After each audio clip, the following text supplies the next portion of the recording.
up? It's your boy Roy Jones Jr. Right now you're checking out LinealBoxing TV with Bertie. Don't miss it. The man is fantastic. He even tell you about, look, he got the best looking guy ever boxed, the best fighter power ever, right here. Birdie, LinealBoxing TV at Camberley Boxing Club with John McCallum. Firstly, John, how are you? Good, mate. How are you? Really, really good. Been a bit of a crazy year, isn't it? So, it's a mad one. Been inactive for a while, so just looking to get back in. But what a chance to take now. You could just explain, you've got a huge fight coming up, fight in Russia against the Olympic gold medalist, heavyweight champion. Yeah. What a great opportunity this is going to be. I mean, I couldn't have asked for a harder challenge. His pedigree speaks for itself, but that's in the amateur game. He's still very amateurish, and I mean, he's 7-0 and he's boxed some decent boxers so far. It's not 5 of them out, I think. But I just believe it's my time. Like, I've waited and I've said, I've boxed for years, what, 10 years as a pro now? And I said that one day the phone's going to ring and they're going to try and use me as an opponent, and they think I'm going to lose for this big fight against this Olympic champion, 6'5", Olympic gold medalist, and they think I'm going to lose.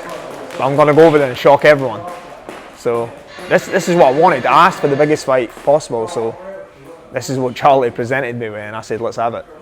And throughout boxing history, one thing you can always guarantee, there's always going to be a shock in there. You put those gloves on, anyone's got a chance. Listen, you're a massive, massive underdog, but these are the chances you've got to take, isn't it? So that's it. Like, I'd rather be the underdog. I'm not want to box in a sports centre fighting a journeyman. I want these nights. This is what boxing is. This is boxing. I want to be excited to actually come and train.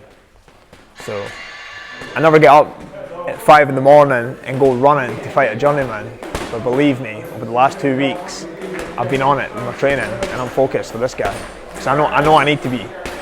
I don't know what else much to say about him. Like, I respect him, and I think everyone has to have a level of respect for him for what he's achieved. But at the same time, I'm fighting him and I'm going there to do a job. So this guy's Evgeny Tishchenko, isn't it? It's I think they pronounce it Evgeny Tishchenko. I think something like that. Brilliant amateur record, but like you said, the amateurs and the pro game is so different, isn't it? You go into his backyard, there'd be a crowd there as well, wouldn't there? I think there is a crowd, yeah. I think there is fans that are allowed in the arena. I'm not sure if it's socially distanced or what, but there is definitely going to be a crowd there. But just looking at this fight, it really is, I know it's a bit cliche, but it is a rocky story, isn't it? If you pull this off. Well, that's it. I mean, I'm lucky. I'm 6'1", 6'2", my trainer's on. This guy's 6'5", 6'6". He's a mountain of a man. Just even size and Nick up, you can see the difference between me and Nick. Nick's massive. So it is, he's unbeaten, he's the Olympic champion, he's knocking everyone out, never been beat as a pro, never been knocked out or been stopped as an amateur or pro. Massive, awkward southpaw, stylistically all wrong for me. I like the stocky ones that come to fight, so I've got the height and reach. This is my first fight at Cruiserweight as well, so kind of is a rocky story. Well, it's a real life one, isn't it? People don't know your story then. Yeah. Like I say, this has come right out of left field. Yeah. Huge shock for you. Tell us a little bit about your amateur career and how did you sort of start? Yeah. Well, I had over 100 amateur fights. I picked up national titles all as a youth. I won every year. I won the East of Scotland and the Scottish Championships every year as a youth. And I sort of had a break for boxing about 17, 18. Never really boxed that much as a senior. I think I had about 12, 15 senior fights. And then I turned professional. And I've literally been professional, what, 10 years now? And I've boxed everyone put in front of me. I've had 3 or 4 fights at the York Hall, been on the road in Newcastle, Sunderland, and I've sparred pretty much everyone. We spoke earlier, we both boxed at the Wildcard gym, been over to LA, been in Australia, I've been in boxing gyms all over the world, so I mean, I've been boxing a long time. So this is a shot I've been training for. So how did it come about? Who trained you before? Was it like... I trained in Scotland. My trainer, Stevie Maguire, up at Glenrothes. I used to train with Stevie, but then I moved down to Surrey, so I've been training here at Camberley I had a brief spell down at Guildford as well with John Edwards. So when I first moved here, John Edwards welcomed me in. I was training there for a while. It just so happened that I bought a house closer to here, so I linked up with Charlie. So it made it easier for work and stuff. What are your expectations of this fight? Have you ever been to Russia before? Do you know anything? I've never been to Russia. I was meant to box in Riga in Latvia a while ago. But then they had some problems with the board or something. Our board didn't sanction the fight or the show, so it got cancelled when we were actually in Riga. But apart from that, I've never been to Russia, so it's all going to be new. I know that the fight's not even in Moscow.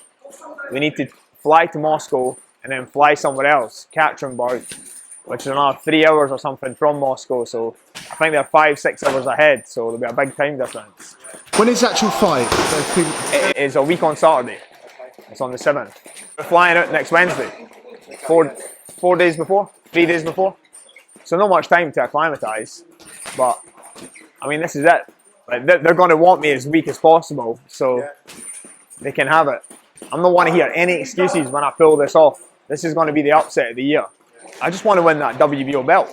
I want to be WBO European champion. Like this is one step closer to winning a world title. Like, I win this fight, then I think it puts me in the top 3 of the WBO. We know that Lawrence Okoli and Slovakia 1 and 2, they're fighting for the vacant title. So completely hop step everyone of that. I've just jumped everyone from fighting in small house shows against nobodies to straight in for a world title. I've seen you fight before. I think the one thing you're going to guarantee, you are a massive underdog. Yeah. But you always come to fight, don't you? You'll put it right on him. You're not going to go over there just to make up a number, are you? I mean, well, if you look at the size of him and the size of me, his boxing ability to mine, I'm never going to win a boxing match. And even if I did, I mean, come on, the fight's in Russia. I'm never going to win on points. So I need to knock him out. I know what I need to do. I've only had 2 weeks to prepare for this fight. But anyone will tell you, I'm an absolute gym rat. I live in the gym. I'm either in the boxing gym, I'm lifting weights, I'm out running. I'm always doing something. So I'm physically always fit. So it never took long to actually get me in boxing fit for this fight. I mean, ideal camp would have been like 6 weeks, 8 weeks. But I mean, you got to take these chances when they come. I've never had an opportunity like this before, so. Big opportunity. Did Charlie just say to you, I've got a fight here, this is the guy? I signed a promotional deal with a guy called Mo Pryor last year, and I was meant to box in April, and it got cancelled because of coronavirus. So I've been sitting here waiting for a fight. And then the phone rang, like literally last week, and said, look, we've got this massive opportunity in Russia. We're not expecting you to take this fight. Didn't be under any pressure at all. But we have to offer you the opportunity because they've offered the fight to you. And I was like, all right, cool. What's this fight? And they're like, oh, the one you fight is Evgeny Tishchenko. So I said, yeah, let's do it. Let's have a look. And then Charlie had a look at him on Wikipedia. And it's just like Olympic gold, world amateur champion, European gold, all these WSB fights, all these wins, never been beat, never been knocked out, 6'5" southpaw. I was like, fancy about that. Let's go. 2 weeks time. Listen, there's been some big shocks in boxing, so listen, I wish you all the best. It's going to be such a great fight. Do you reckon it's going to be live streamed at all? Or? I believe it's on Russian TV, but I'm not sure who the broadcaster is. If it's going to be on like Eurosport or something like that. But I know that all his fights previous have been on like YouTube and stuff, so it'll be somewhere. It's definitely going to be online somewhere. No, it's going to be a good sort of like anything you want to end on to any sponsors you've got. They're going to be open. Yeah, I've got a couple. I've got hang on, mate. My cousin Alec Cunningham, he's been helping me out with sponsorship. I'm just going to get the name of his company. It's how important are the sponsors? It's times like this with COVID. You need them, don't you? Yeah, I mean, it always helps with sponsors, especially with like gloves and stuff and kit for the gym and stuff. So any sponsorship is appreciated at all. His company is AC Roads and Driveways Limited, and they're based in Galashiels. Just want to give a shout out to a guy called Chef Roots, who's been doing my prep meals. He's based in Bracknell, I believe, Berkshire. He's been doing my prep meals and helping me get down to weight, so just a shout out to him as well. Is it hard dieting? It tastes alright. It's hard. I mean, it's hard dieting because I eat junk food for fun. You used to be at welterweight, didn't you? That's it. Like I used to be. I've moved up through the weights. As you get older, like, it's hard to cut weight, and to be honest, I love abdominals and I love chili heatwave, crisps, and like I was saying to Nick, like I was watching him when the Ultimate Boxer with a pizza, eating a pizza and barbecue sauce. So, I mean, I love my food, and I can tell you after I knock this boy out, I'm going straight for a takeaway. 100%. It'll be a good Christmas. I mean, we're talking off camera. Sadly, someone closely passed away, wasn't it? Yeah, my nana passed away a few weeks ago. So, yeah, it's a hard time for all the family, really. I also had my old amateur trainer, Rab Bannon, as well. He passed away as well this year. So, I mean, 2020 has been it's been a tough year. It's been a pretty shit year. So, I mean, hopefully we'll end it on a high. Well, I'm sure, mate, you'll go over and do them both proud. Wish you all the best, mate. What an exciting opportunity. And listen, as a boxing fan, fair play for you taking it. There have been a lot of fighters. No way, look at that record. That record's daunting. Like, listen. The better he is, the better it's going to make me, because I've not got time to mess around boxing journeyman. I'm not interested in any of that.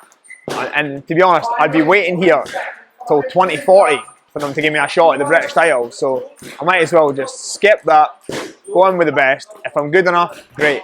If not, then fair enough. At least I'm not going to leave the sport bitter asking what if. And you're going into the Lions Den as well. No one can say you haven't got the bottle. It's always going to the Lions Den. I'm ready. And I've always fancied a trip to Russia, so it'll be a good one. Be in that rocky cabin, mate, running up the mountains and. I just need to get a decent jacket. I heard it's going to be like -14, so I need to wrap up. And what can people expect from this fight when they're watching it? What can they expect from you? Fireworks right from the start. Fireworks. This is not going to points. It's going to be a knockout early. So, I mean, I know that people might look at my record and be like, "Oh, he's not knocked hardly anyone out."